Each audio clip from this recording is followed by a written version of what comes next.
She stood at my front door holding a casserole dish like it was a peace offering. Steam curled through the lid. She was smiling, and I had a lawyer's letter in my back pocket that said she'd forged my name on a $340,000 loan 18 months ago. I let her in. My name is Declan Morrow. I'm 47, and I've spent the better part of my adult life being the steady one. Not the flashy one, not the one who calls too late on a Tuesday needing bail money or an alibi or $500 for a reason that never quite adds up. I'm the one who shows up, the one who fixes things. I work as a fire investigator out of Knoxville, Tennessee, 12 years on the job, reading the story that fires leave behind, finding the truth in ash and char. You'd think that kind of work would make a man cynical. Instead, it made me precise, patient. I learned early that the evidence doesn't lie, even when the people do. I live in a split-level house on the east side of town. Nothing fancy. 2 bedrooms, a garage that's half woodworking shop, a yard I've been meaning to fence in since 2019. My wife, Petra, moved in 3 years ago when we got married. She was a dental hygienist, warm and organized and funny in a dry, unexpected way. She had a sister, Brigitte, who'd been living with us temporarily since shortly after the wedding. Just until she found her footing, Petra said. A few months. We'll barely notice her. That was 22 months ago. Brigitte was 38 and had the particular talent of people who've never been told no. She moved through the world expecting soft landings. Twice fired, once evicted, perpetually between things. But Petra loved her the way you love someone who's always been fragile, with a protectiveness that shades into excusing. Every time I raised a concern, gently, carefully, I got the same answer. She's trying, Declan. She just needs time. I believed that for a while. I'm not proud of how long. The first thing I noticed was small. Last March, Petra started taking calls in the back bedroom with the door closed. I didn't think much of it. She was close with her mother in Ohio, and those calls could run long. But then I noticed she'd started doing it with her phone face down on the counter at dinner, something she'd never done before. We had a rule, screens away at meals. She made that rule. So the change caught my attention the way a shifted piece of furniture catches your eye, wrong by 1 inch. Then came the weekend I came home early from a site visit in Maryville. Job wrapped up faster than expected, and I pulled into the driveway just after noon. Brigitte's car was there, which was normal. But so was another car. A navy blue Hyundai I didn't recognize, parked halfway on the grass like someone had pulled in a hurry. I went inside and found both of them at the kitchen table, papers spread out, laptop open. They looked up at me and the air in the room changed the way it does before a storm. Brigitte flipped the laptop shut. Petra stood. "You're home early," she said. "Job finished," I said. "What's all this?" "Just going over some stuff for Brigitte's credit application." She gestured vaguely at the papers. "Nothing major." Something in the quickness of her answer snagged on me, but I let it go. I put my jacket in the closet and went out to the shop. I let it go. The third flag was a phone call that came to my cell on a Friday afternoon in October. A real estate agent named Garrison calling to confirm the inspection appointment for a property on Crestline Drive. "I think you have the wrong number," I said. "Is this Declan Morrow?" he asked. "It is." "Huh." A pause. "I have your contact info attached to the buyer file. Must be some mix-up on our end. Sorry to bother you." He hung up. I stared at my phone for a long moment. Then I thought about the papers on the kitchen table. The laptop flipped shut. The navy Hyundai in the yard. I pulled up a credit monitoring app I'd installed years ago after a colleague at work had his identity compromised on the job. I hadn't checked it in months. I opened it now. There was an inquiry I didn't make. A mortgage pre-approval application. My name, my social security number, my date of birth. Filed 3 weeks earlier. My stomach dropped through the floor. I didn't say a word to Petra. Not that night. Not the next day. I just kept moving through the house the way I always had. Dinner, dishes, sleep. While something inside me recalibrated. I requested the full credit report that night, sitting in my car in the driveway with the engine off. The document loaded slowly on my phone screen. A full mortgage application. A loan for $340,000. A property on Crestline Drive. My name listed as primary borrower. My signature, or something that looked like it, on page 11. The night air smelled like wood smoke from somewhere down the block. I sat with the phone in my lap and breathed. My hands were completely still. That scared me more than shaking would have. I know what forgery looks like. I've testified about document fraud twice in arson cases, and I knew, even on a small phone screen, that the signature wasn't mine. The loop in the D was wrong. My capital M drops lower on the right, a habit from an old pen injury in my 20s. This signature was smoother, practiced, but not practiced enough. I sat in that car for 45 minutes. Then I went inside and made coffee. But what I found when I requested the full notarized documents 2 days later made everything worse. The application had been submitted with a scanned copy of my driver's license, a copy of a pay stub that had been altered, the dollar amounts changed, the formatting slightly off, and a signature that, under a magnifier I keep in the shop, showed faint pencil trace marks underneath. Someone had literally traced my name. They'd found a sample, probably the lease agreement Petra and I both signed when she moved in, and they'd traced it with pencil and inked it over. I knew exactly who had access to that document, and I knew exactly which two people had been sitting at my kitchen table with a laptop and a stack of papers the day I came home early. I didn't blow up. I didn't confront anyone. I called a colleague, a retired fraud investigator named Osterhaus, who I'd worked with years ago. I told him what I'd found. He didn't flinch. "You've already done half my job," he said. "Get me copies of everything." That night, Petra made pasta with that garlic bread I like, the kind with too much butter and not enough regret. She refilled my glass without asking. She laughed at something on TV and leaned against my shoulder. I sat perfectly still and thought, she has no idea that I know. Or she's very, very good at this. I had everything documented.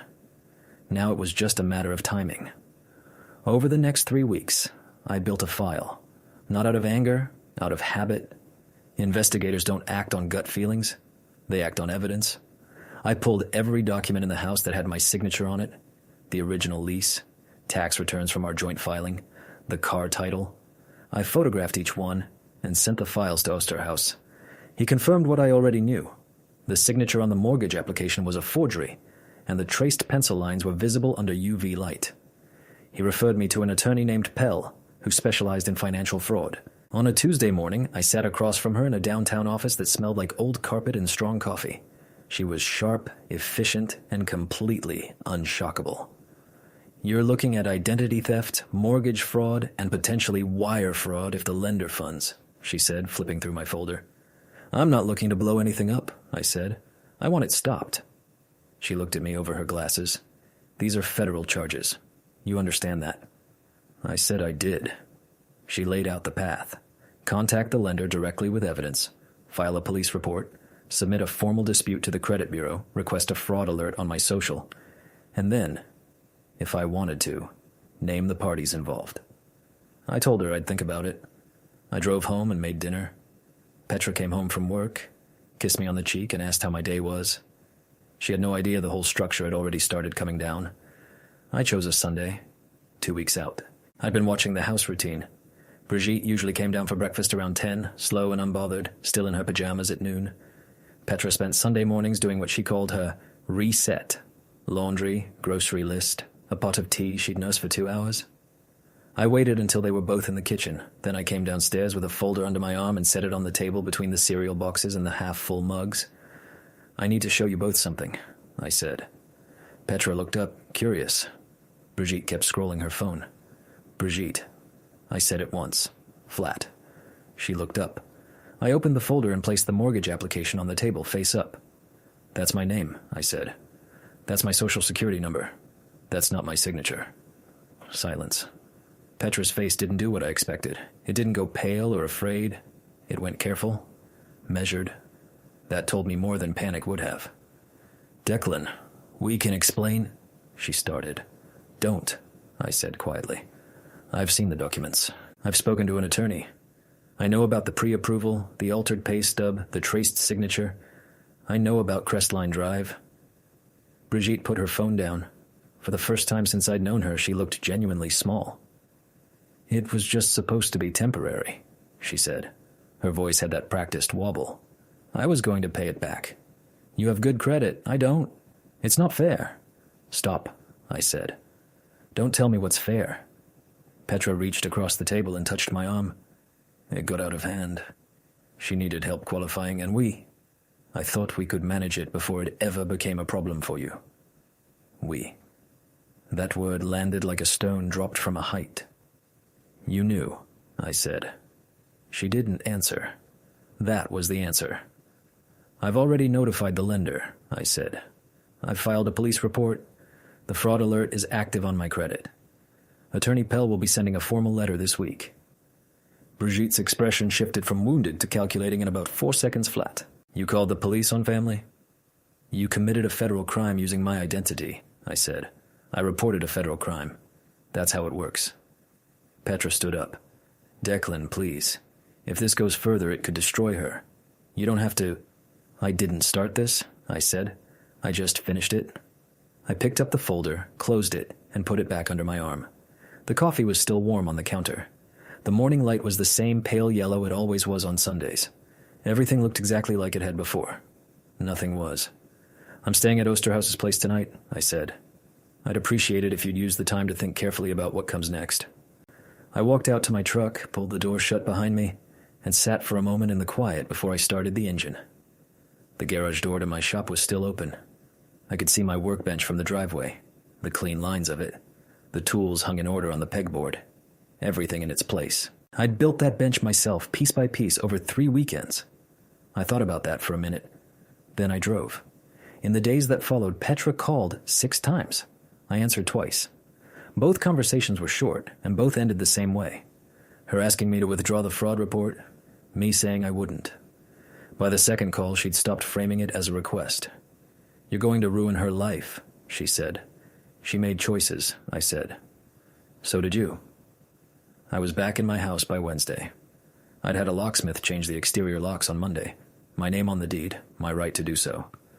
Attorney Pell sent the formal letter to the lender on Tuesday. By Thursday, the loan had been flagged and suspended pending investigation.